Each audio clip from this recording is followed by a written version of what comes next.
grabando esta sesión. Admito a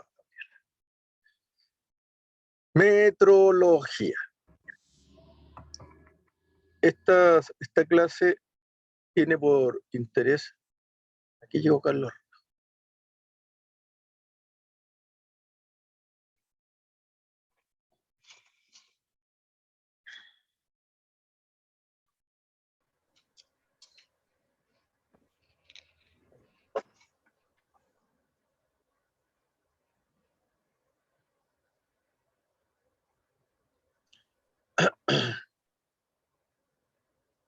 Yo les comentaba que el Sistema Internacional de Unidades, voy a buscar la nomenclatura, denme un segundo.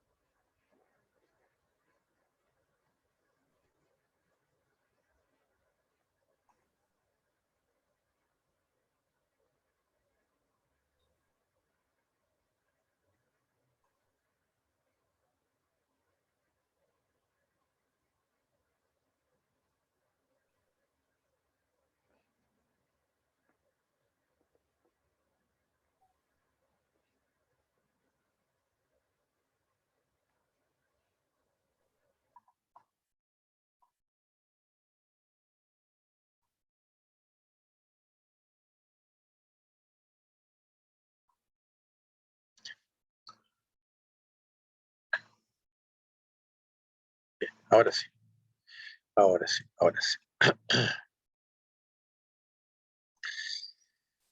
La metrología tiene una serie de normas que se utilizan independiente de la dinámica con la que las unidades van siendo estudiadas por el Buró Internacional y sus definiciones van cambiando para actualizarse a elementos ya sea teóricos o técnicos que permitan disminuir el grado de incertidumbre respecto de la medida misma. Las unidades son 7, están aquí: metro, kilogramo, segundo, amperio, amperio, Kelvin, mol, candela. Su símbolo internacional: el metro se representa con una M minúscula, el kilogramo se representa con una K y una G, ambas minúsculas,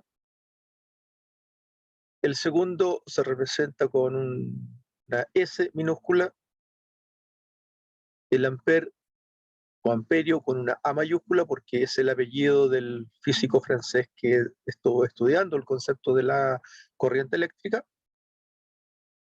Kelvin, una K mayúscula, que también obedece al apellido de Lord Kelvin, quien fue el que se dedicó al estudio de las temperaturas.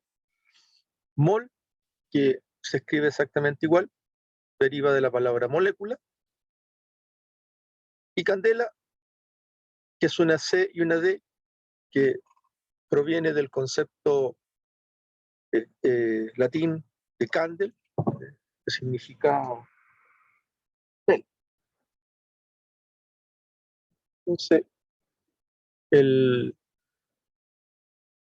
estas unidades básicas en el sistema internacional tiene otras unidades que le complementan, que son llamadas unidades suplementarias del sistema internacional, como el radian y el estéreo radian. Si ustedes nunca las han escuchado o nunca las han utilizado, es porque se utilizan básicamente en lo que es física angular, donde los ángulos se miden en radianes, y se utilizan en geometría espacial, es decir, trigonometría polar, trigonometría espacial o trigonometría de sólidos, o volúmenes de sólidos, donde la geometría de sólido utiliza el concepto de radian o de estéreo radian.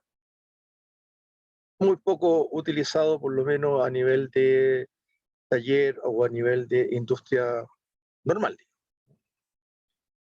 Luego vienen las unidades derivadas del sistema internacional que tienen nombres especiales, como Hertz o Hercio, que también es el apellido del alemán que estuvo estudiando estas ondas. Newton, obviamente está más familiarizado con el apellido de este físico inglés. Pascal, también PA, usa la P y la A porque la P sola básicamente identifica presión, o puede identificar el elemento fósforo en algunos casos, entonces PA. Joule, J mayúscula, no, apellido, Watt, W mayúscula, y así sucesivamente el Coulomb, el Volt, el Farad, el Ohm, el Siemens, Weber, Tesla, Henry, Grado, Lumen, Lux, Becquerel, Gray, Siever, en todas las formas en que se escriben, ¿ya? Y lo interesante acá es que Lumen y Lux, Lumen, estos dos, y Lux, ¿ya? Que están muy relacionadas con candela, ¿ya? Son las unidades de iluminancia. Bueno, hay otras normas, otras unidades que se han mantenido en el sistema internacional básicamente por el uso, por la habitualidad del uso, ¿ya? No, no necesariamente son reconocidas como unidades básicas o estas que son unidades derivadas, sino que son conocidas y mantenidas solo y exclusivamente por el uso que se le da. Por ejemplo, el grado centesimal es el grado que se utiliza básicamente para la medición de tiempo, ¿ya? O para la medición de algunas cartas de navegación. El grado sexagesimal es el grado que se utiliza en el concepto de la trigonometría euclidiana, ¿ya? Las reglas de 30 grados, 60 grados, 45 grados, un ángulo de 90 grados, coordenadas de ángulos rectos o de ángulos extendidos, de ángulos complementarios, utilizan los grados sexagesimales como concepto. También se utiliza el concepto minuto y el concepto segundo como ángulo. Y ahí están las representaciones de ellos, digamos.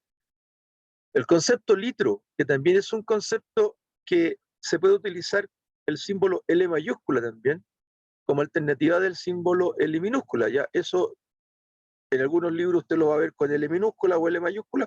Para la norma no significa absolutamente nada desde el punto de vista de si se está refiriendo a litro. Ahora, L mayúscula, cuando usted hace metrología adimensional, L es la forma en que se representa con la L mayúscula la longitud. Pero bueno. Concepto de área, el concepto de hectárea. Hectárea es otra unidad, ¿ya? No es hectoárea, no es hectoa, que hecto sería un prefijo, como el que lo vamos a ver a continuación. Todos estos conceptos que aparecen aquí, como el gramo, usted en la unidad básica dice kilogramo, dice kilogramo. Bueno, se habla de gramos, sí, claro, pero no es unidad básica. Gramo es una unidad que está en el sistema por su uso habitual. El gramo, ahí está, G de gramo. Lo mismo la tonelada, ¿ya? El concepto de bar, poise, stock, que podríamos decir, bueno, el bar, los poise y los stocks son unidades inglesas. No, son unidades del sistema internacional, ¿ya?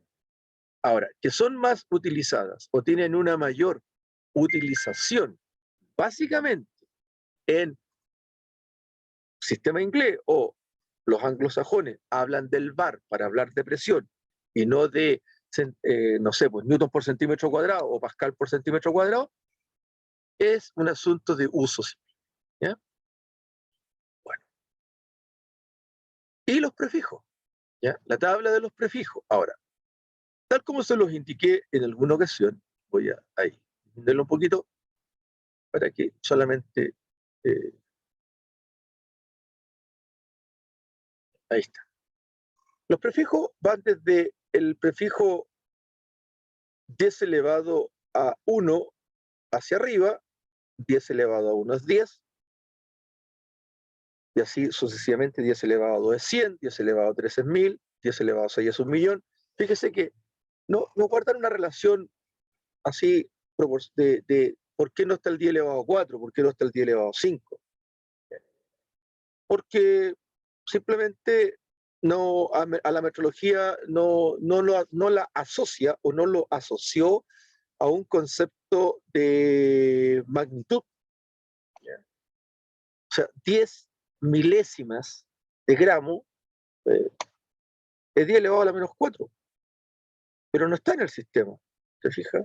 Está el 10 elevado a la menos 6, que significa microgramo, ¿te fijas?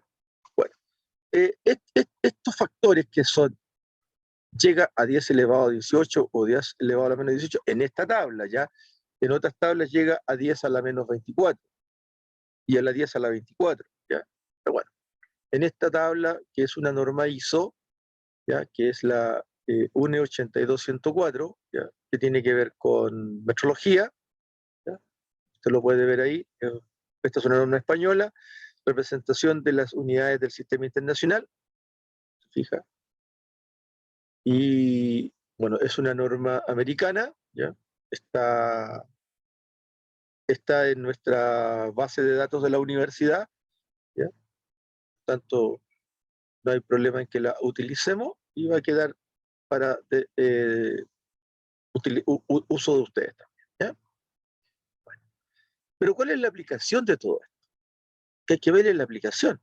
En metrología, si no lo podemos aplicar o si existe y no tiene aplicación, no tiene sentido. Ahora, lo que yo les puedo indicar es que el manual de aplicaciones de la ISO, el manual de aplicaciones de la ISO, ¿ya? Es enorme, digo, ¿ya? Todas las unidades, son más de 150 páginas de unidades que se utilizan en diferentes campos y ámbitos de la ciencia. Yo no conozco ninguna norma que exista en el manual de unidades de medida que no se utilice. No conozco ninguna. O sea, si está ahí es porque alguien la usa.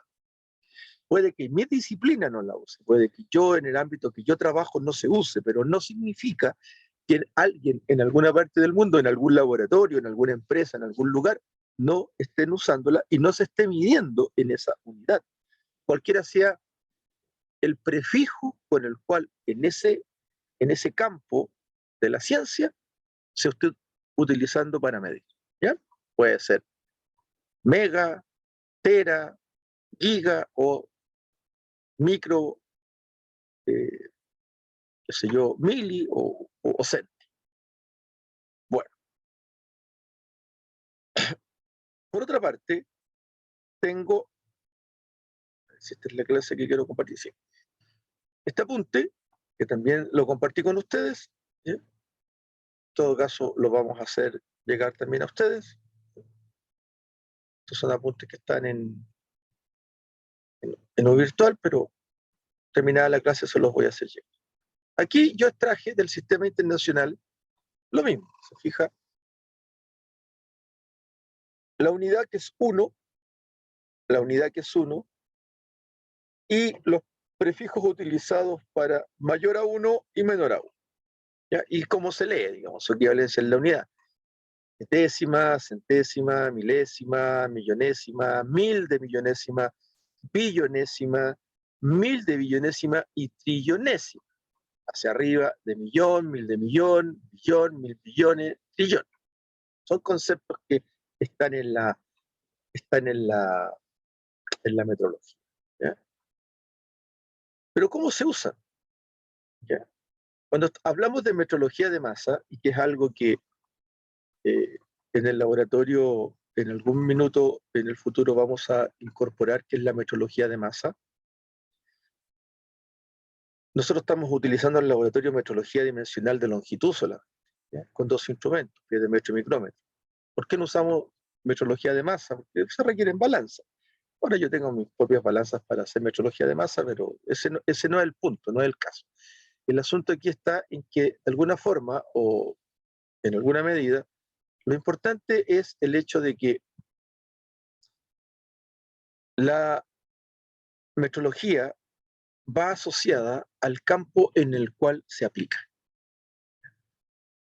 Y la metrología de masa tiene un amplio campo de uso en Chile, un amplio campo de uso en Chile, sobre todo en la industria del alimento, en la industria de los medicamentos y en la industria de la logística de transporte. porque la masa va desde microgramos, o sea, algo muy, nanogramos, algo muy, muy pequeño, en masa, como el sustrato que tiene un remedio, un farmacéutico, ¿ya? A tonelada, que es lo que se romanean los camiones en la carretera, ¿ya? Se romanean en toneladas. Pero eso es masa. Y esa metrología es tremendamente importante desde el punto de vista de su error, de sus errores permisibles o de sus errores aleatorios. Entonces, la Organización Internacional, fija, de Masa Legal, la Organización Internacional de Masa Legal, tiene una serie de recomendaciones, ¿ya? Y esas OIML, que son recomendaciones, ¿ya?, de la metrología para la masa, y que es legal, ¿ya?, habla de las exactitudes de los diferentes tipos de balanza en cuanto a su precisión. Es decir, 5 milésimas, 1 centésima, 2 centésimas, 5 centésimas, 1 décima, 2 décimas, son exactitudes que tienen las balanzas y que van de la mano del concepto de los errores permisibles que a nivel internacional, cualquiera sea el país o cualquiera sea el idioma, que respete el concepto masa, entonces están dados aquí. Si los EMP para una exactitud de balanza 5 por 10 elevado a la menos 5, estoy hablando de 100 veces la milésima, ¿ya?, o 10 a la menos 3, estoy hablando de milésima, los errores permisibles son de 1 décima, ¿te fijas?, en todo el intervalo de medición. O sea, esta es una metrología muy, muy especial, muy particular respecto de la masa, ¿ya? Y la masa se mide en kilogramos, pero resulta que depende del componente que yo esté metrológicamente dimensionando, hablamos de partes por millón o partes por mil, ¿te fijas? Entonces, obviamente, la Organización Internacional de Masa Legal, en sus diferentes recomendaciones, me va entregando formas de establecer conductas que nos permitan a los metrólogos o que le permitan a los laboratorios que, en función de lo que masan en las balanzas, puedan establecer la precisión de lo que están haciendo, tienen que guiarse por estas recomendaciones, ¿ya? En SECMEC, 2018 y 2019, se hicieron prácticas de personas de control industrial, tecnólogos en control industrial, en el área masas de SECMEC, ¿ya?, lo que nos llevó a incorporar en la metrología el concepto masa, porque, insisto, nosotros no lo teníamos dentro del estudio, igual que termometría, no hay metrología de termometría, o sea, de uso de termómetro, no hay metrología estequiométrica, o sea, no hay metrología asociada a instrumental de laboratorio, que puede ser un vaso precipitado, una bureta, una probeta, etcétera, que son instrumentos de medición estequiométrico o en química estequiométrica. Sin embargo, forman parte del concepto de control de calidad y de laboratorios de metrología. Hoy día está muy de moda con el asunto este de la utilización de las vacunas de las pandemias. La metrología de longitud, pero más que medir en metro, medir en centímetro, una de las metrologías que hoy día más estudio y más análisis técnico en cuanto a la precisión tienen son la nanometría, es decir, 10 elevado a la menos 9. Aquí, esto que está aquí, a lo mejor no se ve muy bien, ¿ya?, porque se ve muy, muy pequeñito, lo vamos a agrandar un poco más para que usted lo vea, dice 10 elevado a la menos 9, nanómetro. Pero aquí, ¿dónde aplico la nanometría? Porque aquí están midiendo 2 nanómetros, 4 nanómetros, 9 nanómetros, 6,9 nanómetros, ¿se fija? Bueno, 2,3 nanómetros en este concepto de este intervalo, ¿ya? Esto que está aquí es una proteína. esta proteína es la cubierta que tiene un virus. Entonces, si yo no soy capaz de medir la cubierta de un virus o su capa lipoproteica, difícilmente voy a saber cómo se comporta este virus o cómo se comporta una célula o una bacteria o algún organismo o algún microorganismo al cual le voy a tener que, de alguna manera, procesar algo que lo inhiba o algo que lo elimine. Entonces, necesito medir. Pero esto está más allá del ojo humano. 10 a la menos 9 es nanómetro. Nanómetro. ¿Ya? Es como que usted tome un cabello, un pelito suyo de su cabeza, un cabello, y lo divida en 10. Haga ese ejercicio mental. Y tome uno de esos elementos que usted dividió, y ese elemento lo va a dividir en 100 partes. Toma ese elemento y lo va a dividir en 100 partes más. Eso que usted está midiendo es nanometría. No lo va a ver, no lo va a poder tomar, ni siquiera lo va a poder sentir, ¿se fija? Pero resulta de cómo están estructuradas estas características que hoy día somos capaces de medirlo a través de los microscopios electrónicos, ¿se fija?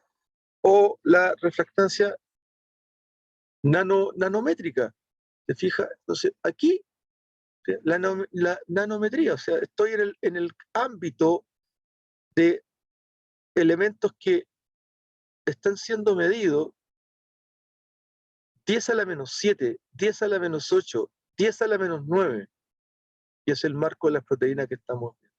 Entonces, la metrología es una ciencia que me permite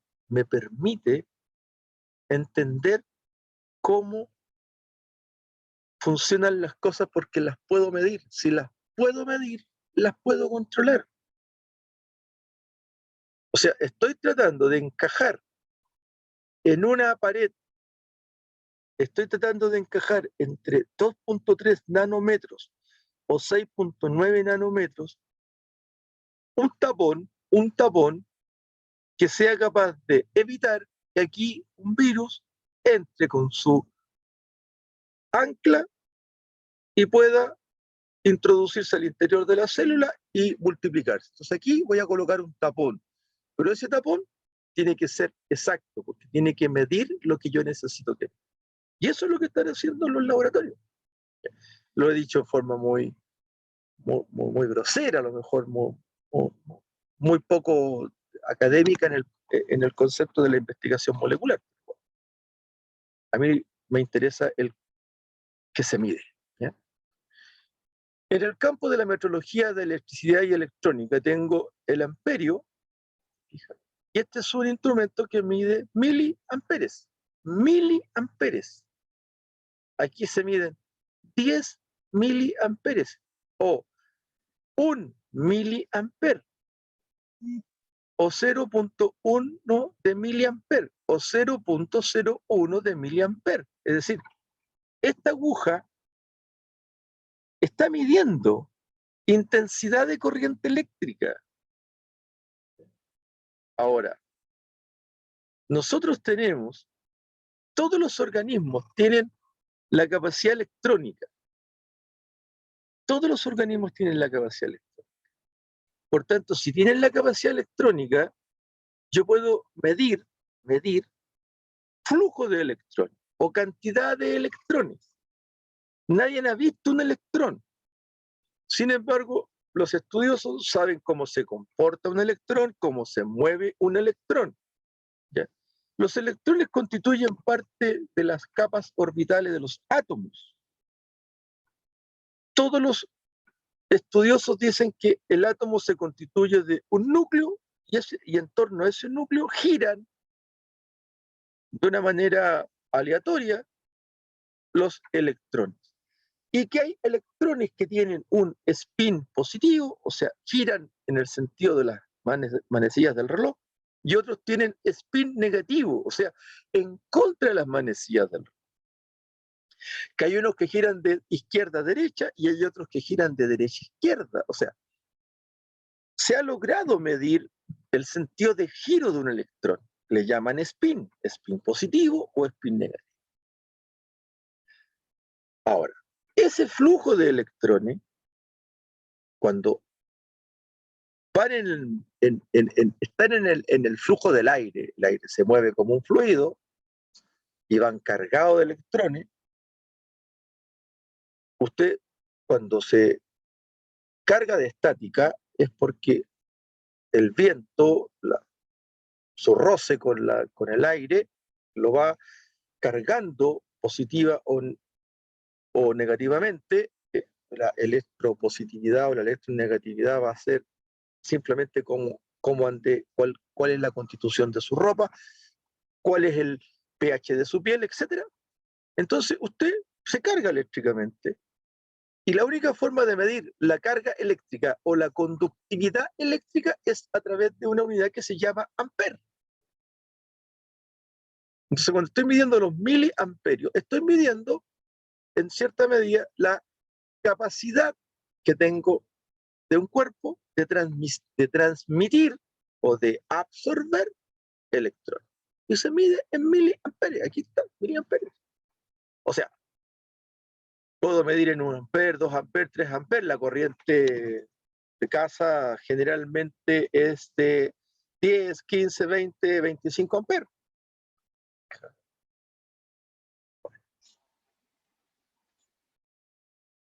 Otra medida, dentro de las medidas que se utilizan, está la medición de la temperatura. ¿Ya? Pero el fenómeno de la temperatura, independiente de la figura que usted tiene ahí, que puede ser muy simpática porque ahí hay 4 figuras, la esperada, la real, mapa de luz visible en cuanto a nuestra luna y el mapa combinado en función de las temperaturas que se irradian, entendiendo que cuando más azul se ve, más hacia el cero está, y cuando más amarillo rojo se ve, es cuando más hacia arriba va. ¿Se fija? Bueno, en el espectro fotométrico, digamos. Pero, independiente de eso, a algunos les ha llamado la atención, que en el mapa de luz visible o en el mapa combinado, nuestra luna se observa ahí como una especie de estos bichitos del juego del Pac-Man, como que hay un bichito del Pac-Man que se quiere comer ese cráter que está ahí. O sea, hay algunos que se han ilusionado, han hecho algunas conjeturas medias extrañas, digamos, misteriosas temperaturas. Aquí la idea no tiene que ver con eso, sino que tiene que ver con la escala en grados Kelvin. ¿Ya? Fíjese que la escala Kelvin está comparada con la escala Fahrenheit. ¿Ya? Bueno, obviamente a menos Kelvin es menos Fahrenheit, y sería lo mismo si aquí colocara una escala Celsius. Pero, bueno, no sería lo mismo en cantidad, pero sería lo mismo que el área sería muy negativa igual. Entonces, la temperatura del sistema internacional es el grado Kelvin. Y la temperatura en el sistema inglés es el grado Fahrenheit. Fija, hay una comunicación entre el Kelvin y el Fahrenheit o entre el Kelvin y el Celsius. A mí no es eso lo que me interesaba que usted viera, sino que me interesaba que en la fotocromía por temperatura, la escala que se utiliza a nivel internacional es el Kelvin. Entonces, poco conocido, porque yo mido todo en grados Celsius. Y ustedes lo más probable que también. Todo lo que miden, lo miden en grados Celsius. ¿Ya? Ni siquiera están familiarizados con el grado Fahrenheit. ¿Ya? Sin embargo,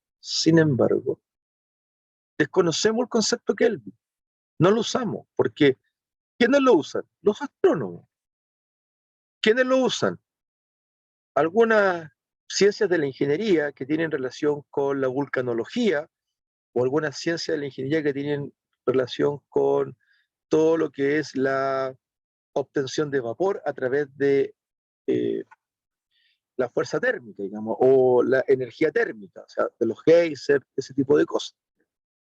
Que el agua está por sobre los sobre los 200, los 300 grados y está en un estado de sublimación de vapor de agua ultra caliente. Eso es bien grados Kelvin.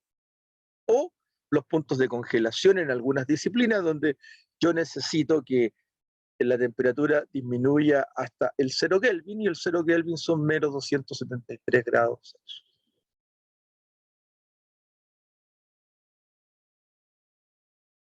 Kilogramo por metro cúbico. Cuando hablamos de kilogramo por metro cúbico, estamos hablando de densidades.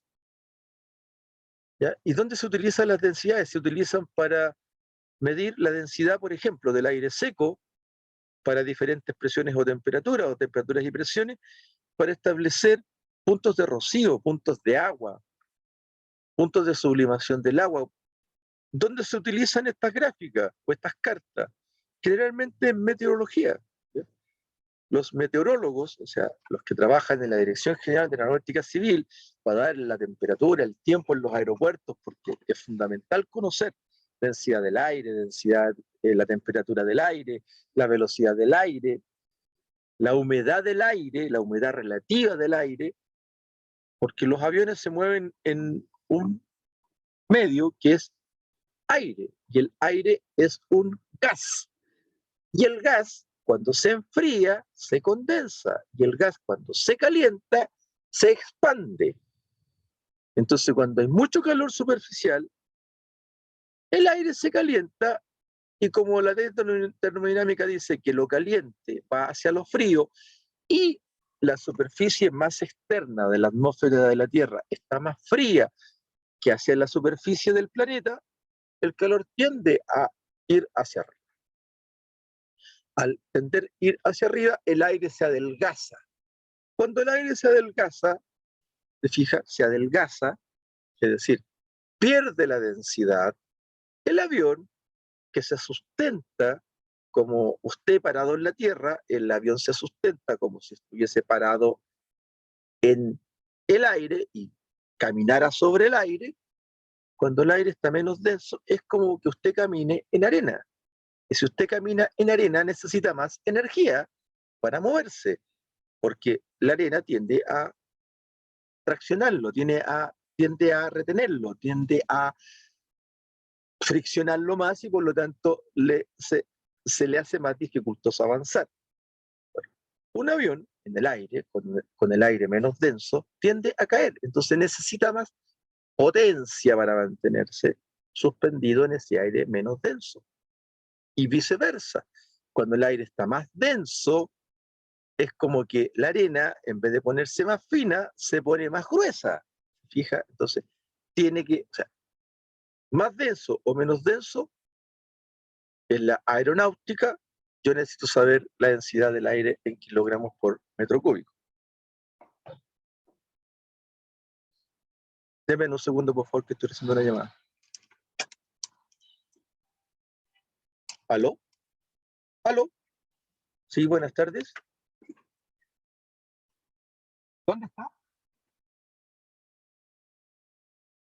Ok. ¿Me va a echar con el vídeo? Porque estoy recibiendo seguro que tiene que entrar en terapia.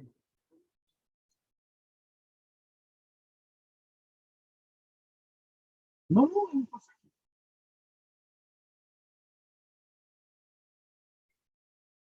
3478.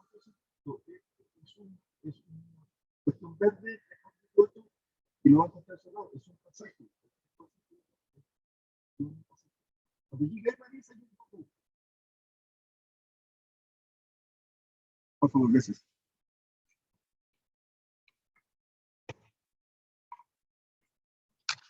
Disculpen, pero vienen a dejar un asunto y lo voy a tener que salir a recibir. Bueno, todos estos gráficos, hablo de la meteorología de la Dirección General de Aeronáutica Civil, porque yo le hago clase a los metrólogos de la Dirección General que trabajan en los aeropuertos. Entonces, tengo claridad de para qué se usan estas cartas, ¿ya? Y obviamente la necesidad que tienen ellos de aprender a usarlas bien.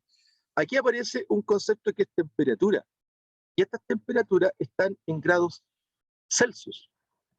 para porcentajes de humedad. Y aquí el porcentaje es porcentaje de humedad. ¿Te fijas? O sea, cantidad de agua disuelta en el aire.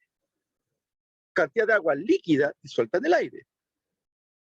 O sea, eso se llama humedad. Si usted varía la presión y varía la temperatura, tal como está pronosticado para la tarde de hoy en Santiago, el agua condensa la gota asume masa, la masa se engorda, la gota ya no es soportable por el peso del aire y el agua líquida, ¡pum!, rompe la presión estática y cae, se precipita. O se llama de precipitación, porque la gota de agua pesa más que la gota de aire que la sostiene y cae. ¿Ya? Segundo, por favor. ¿Aló? Ya, deme un segundito, yo sé. Esperemos un segundo, chiquillo.